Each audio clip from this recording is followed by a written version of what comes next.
Today, I want to show off this Koi Koi Helpers deck. Usually if a player wanted to learn how to play Koi Koi, they would have to first familiarize themselves with the flower cards of the Hanafuda deck, which is included as the background image. Then they would have to familiarize themselves with how these cards make sets. Both the cards and the sets of this deck can be unintuitive at first, so this deck is going to skip all that and jump right into gameplay. On the surface, this is a standard 52 card deck. Let's set aside the fives. The jokers are going to be used as player aids. Next, decide on a dealer. This can be done by each player drawing for high card. The dealer in this game starts the round, which is a desirable position. The dealer shuffles and deals 2 cards to their opponent. 2 to the center of the table, and 2 to their own hand. They continue this until there are 8 cards in each pile.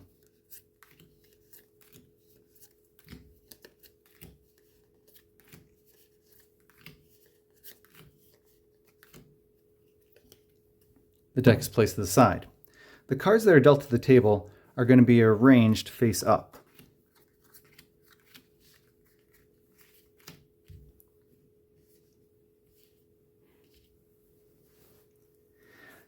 The last step before the game begins is to check to see if there are any lucky hands, both in the player's hands and on the table. A lucky hand is one of 2 things, having a 4 of a kind or 4 pairs. So, no 4 of a kind, no 4 pairs on the table. Same with my hand.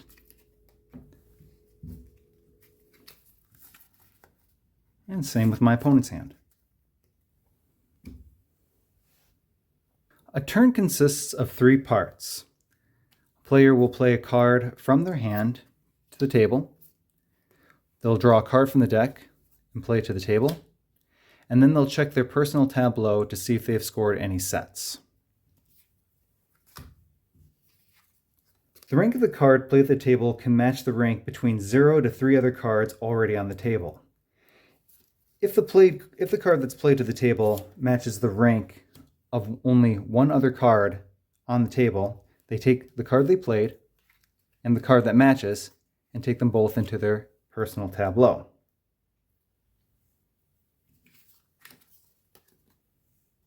If the card played to the table matches the rank of 2 cards that are already on the table, the player gets to decide which of the 2 cards that they want, along with the card that they played, and move them to their personal tableau.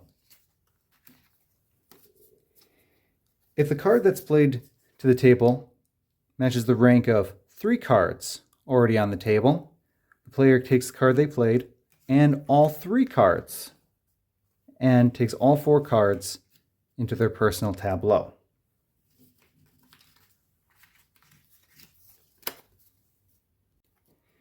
If a card played to the table does not match the rank of any card already on the table, the card stays on the table. A player must pick up cards into their personal tableau if there is a match. So the only time that a player would be able to choose between 2 cards or take 3 cards that match their played card would be if the matching cards were dealt to the table at the beginning of the game. So let's have a turn. I'm going to play the 6 of diamonds to the table. It matches 3 other 6s already on the table, so I get to take all 4 cards into my personal tableau. Then I draw 1 card blindly from the deck and play it to the table. Its rank doesn't match any cards already on the table, so I leave it on the table. I check my personal tableau to see if I've scored any sets. I have not, and now it's my opponent's turn. On my opponent's turn, they're going to play the 7 of diamonds. The 7 of diamonds matches 2 7s already on the table. So they get to decide which one they want. And they're going to take 7 of hearts and they're going to add it to their personal tableau. Then they'll draw 1 card from the deck and it matches a 7 already on the table, so they'll take both cards and add it to their personal tableau. They'll check their personal tableau to see if they have any sets yet. They do not, and then it's my turn again. This continues until either a set is made or until a player begins their turn and must play a card to the table from their hand, but they no longer have any cards left in their hand to play. If a player has no cards in their hand when they must play a card to the table, the round immediately ends, no points are scored regardless of the sets completed earlier in the round, and the roll of the dealer passes to the other player. Now, let's talk about these sets. Fair warning, there are disagreements on what the sets in Khoikhoi should be. The ones used in this video were selected for ease of learning. The center of the card describes how it scores as part of a set. The number of rows tells you how many different sets the card can belong to. The first column of each row gives the different name for the card. This card can be part of 2 different sets, and this card is an animal card and it is a non-bird card. This card is only a plain card and can be part of only one set. This top number with the white background tells you how many of this card you need in order to complete the set, and this bottom number with the black background tells you how many of that kind of card there are in the deck. This gold coin tells you how many points you receive for completing the set. In order to complete a set, it must be worth more than 0 points. For example, if you were able to collect 10 of the 25 playing cards, you would complete the set for 1 point. However, if you collected an 11th playing card, you would score an additional point for 2 points total. If you collected a 12th playing card, you would score an additional 2 points for 3 points total.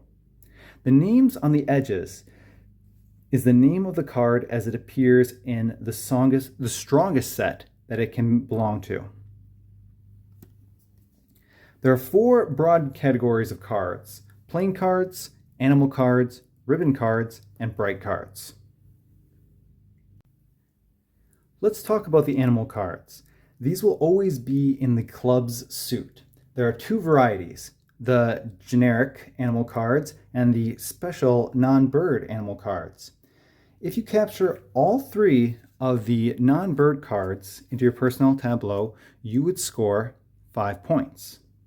If you had an additional animal card with those 3 non-bird cards, you would score 6 points.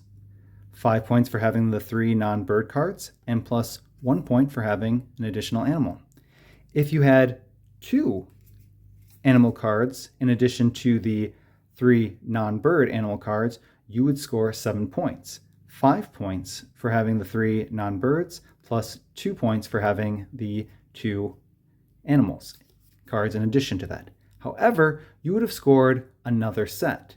Because you have 5 animals total, you've scored the animal set, which would be another point. So 5 points for the non-birds, plus 2 points for having additional animals for 7 points, plus 1 more point for having 5 animals total.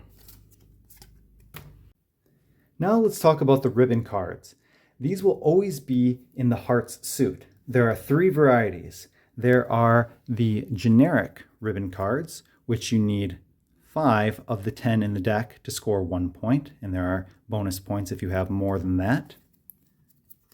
There are the blue ribbon cards, which are ribbon cards, but they also have special scoring. If you can get all 3 of the 3 that are in the deck, you would get 5 points plus bonus points if you have additional ribbon cards.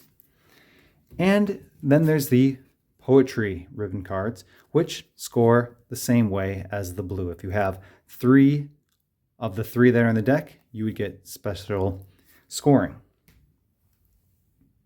Now, here's a tricky one. Using this scoring system, how many points would you score if you had the 3 poetry cards, 3 blue cards, and 1 generic ribbon? Pause the video if you want to figure it out for yourself. Here's a hint. You would score 3 different sets. Ready? Okay. We'll start with the blue set. There are 5 points for having all 3 of the blue ribbon cards, plus 4 additional points for having extra ribbon cards, So that would be a total of 9 points. This would be the same for the poetry set. You'd have 5 points for having all 3 of the poetry cards, plus 4 additional points for having additional ribbon cards in addition to those 3 poetry cards. So that would be another 9 points. And lastly, you would have scored the ribbon set. You need 5 ribbons in order to make 1 point. Well, you have 7, so that would be 1 point for having the 5, plus 2 additional points for having 2 above that, for 3 points. So that would be 9 plus 9 plus 3, for a total of 21 points. Granted, there will be disagreement on this being the correct way to score the ribbons, but remember, this system was selected with simplicity in mind to help new players. Last are the bright cards. This is a catch-all term for a few different kinds of cards. They will always be in the spade suit. First up, we have the rain card. Notice that there are no white and black numbers for rain, even though it is in the first column. This is because there's only one rain card in the deck. The rain card is not worth any points by itself, and therefore is not a set by itself. Remember that a set must be worth more than 0 points to be a set. But if you can combine it with 3 of the 4 bright cards, you score 7 points.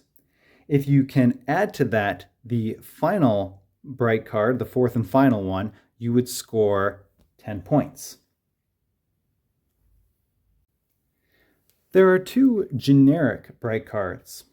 Collecting 3 of the 4 bright cards in the deck results in 5 points. If you can collect the 4th and final bright card, you would get 8 points total. And if you had the rain card, you would get an additional 2 points. Now this can be either, neither, or both. You can get 3 brights for 5 points. You can get 4 brights for 8 points. You could get 3 brights and the rain for 7 points, or you can get all 4 brights and the rain for 10 points. The other 2 bright cards are a little bit more special. This is the moon card. There's only one in the deck, and it scores the same way as the bright cards, but it could also be paired with the sake card for 5 points. Here's the cherry card.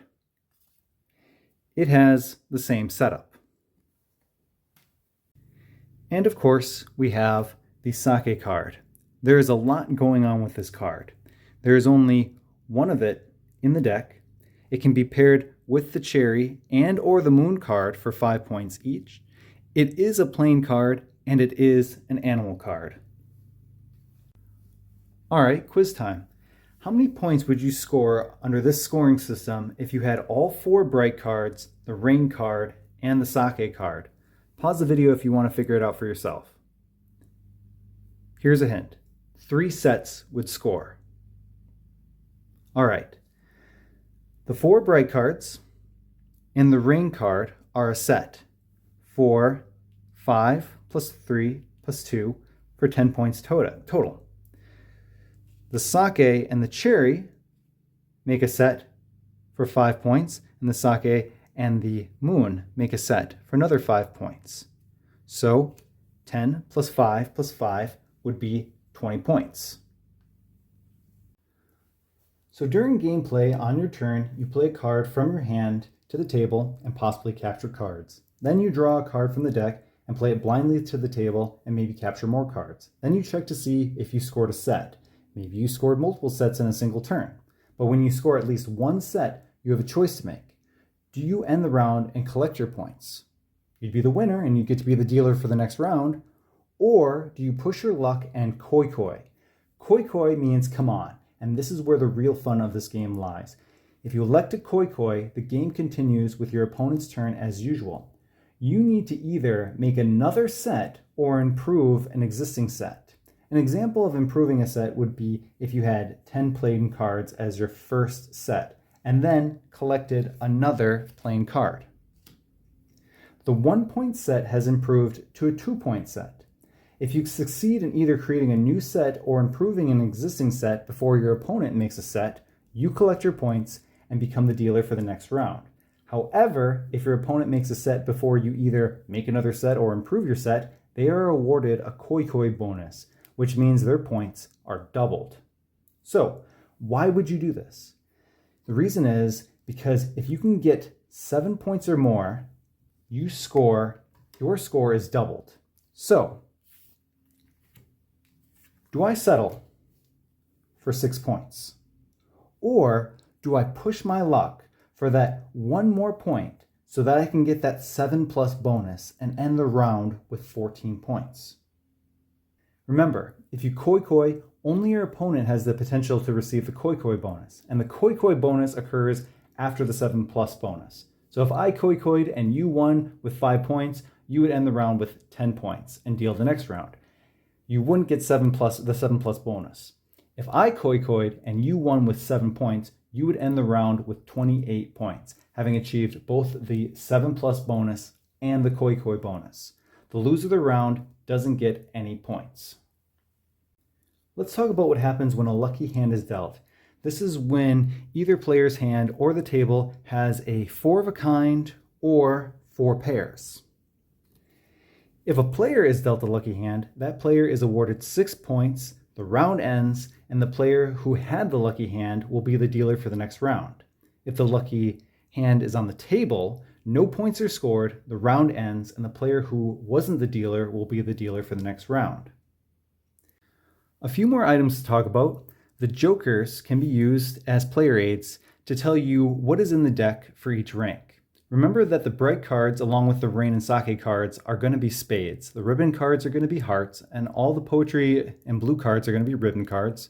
The animal cards are going to be clubs, and all the non-bird cards are going to be animal cards. If it isn't listed, it's a plain card.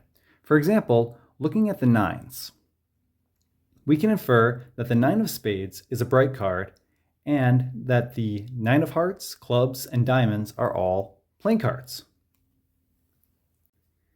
This game can be played with 3 or 4 players. If playing with 3 players, deal each player 7 cards and deal the table 6 cards. If playing with 4 players, deal each player 6 cards and deal the table 8 cards. A 4-player game is played in teams with players across the table from each other pooling their tableau of captured cards. When playing with more than 2 players, consider adding the 5s back into the deck. Let's try playing a 2-player game.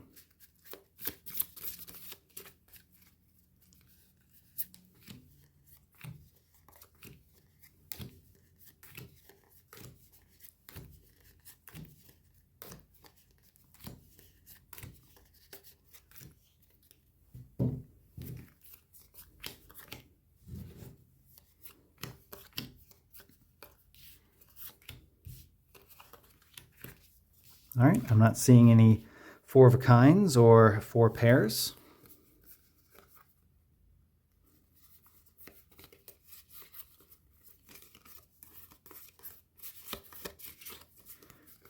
Same with my hand.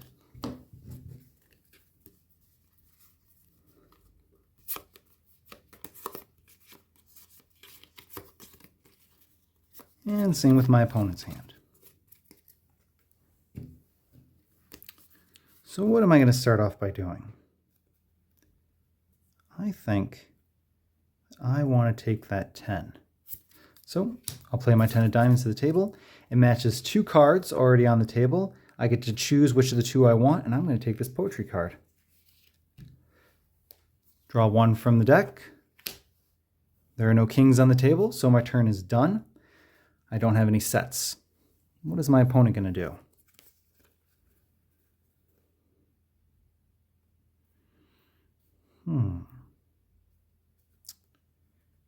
You know what? They're going to take their 10 of spades and play it to the table. There's already a 10 on the table, so they will capture both of those into their personal scoring tableau. Draw 1 from the deck. It's a 9. Stays on the table. My turn.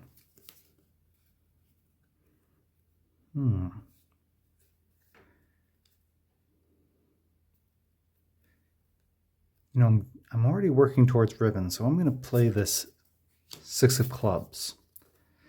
It matches this 6 of hearts, so I take both into my personal scoring tableau. Draw one from the table, or excuse me, one from the deck. Doesn't match. My turn is over. I don't have any sets. My opponent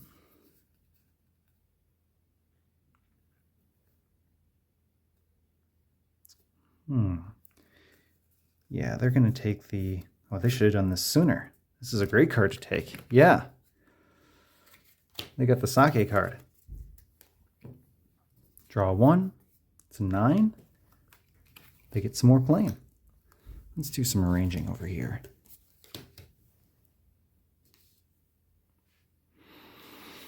Consolidate these up a little bit. My turn. I think that we got 4s. I do want that poetry.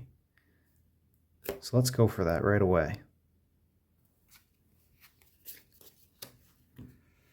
I have an animal. I'm going to move this up so we can see what I'm working with here. Draw one. Ooh. I'll take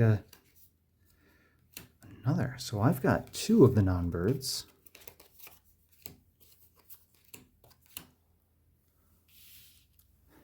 What is my opponent going to do?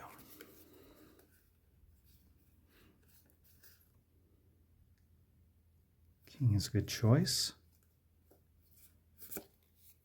They'll play the king.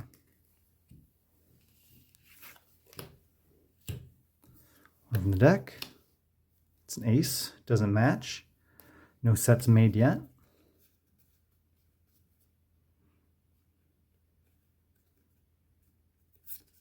Of course. Time to play my 7. I'll now have a set. Oh, you know what? Let's complete my turn. There. Before I forget. So now I've got the 3 non-birds. And that is 5 points. But I've got an additional animal. So I'm at 6 points. Now is the question. Do I want to just take my 6 points? Or do I want to koi? Where's my opponent at? They've got 5 playing cards, 1 ribbon, the Sake card, and the Bright. So the only way that they're going to get a set right away is if they can get the Moon or the Cherry card. You know what? Let's be risky. I'm going to koi. I'm going to go for it. So my opponent gets to make a turn.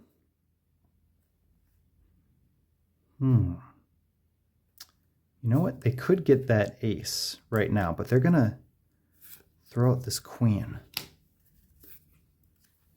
so that they can capture queens on their next turn. 2 comes up. They've got a ribbon and animal. It's not going to help them out right now.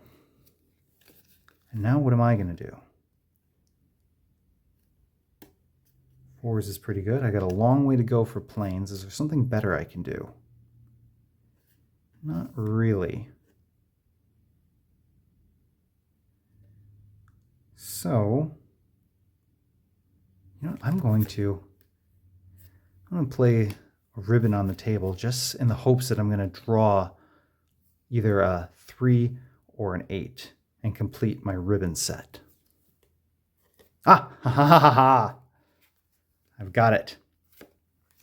So, I now have a bunch of ribbons here. I don't have the 3 poetry, I don't have the 3 blue, but I got 5 ribbons for a point.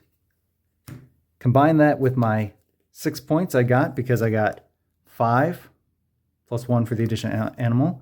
I got 7 points, which means I got 14 points. And because I won, I'm going to be the dealer for the next round. So there you go. My risk kind of paid off. But if my opponent was given one more turn, they would have been able to get those queens. And then they would have been able to pair that Cherry card with the Sake card for 5 points. And remember, I was defending against the Koi Koi bonus because I was the one that Koi Koi'd. So they would have gotten the 5-point set doubled. They'd have gotten 10 points for that. So kind of risky on my part, but hey, it paid off. I got 14 points. I'm happy with that. And that's just round 1.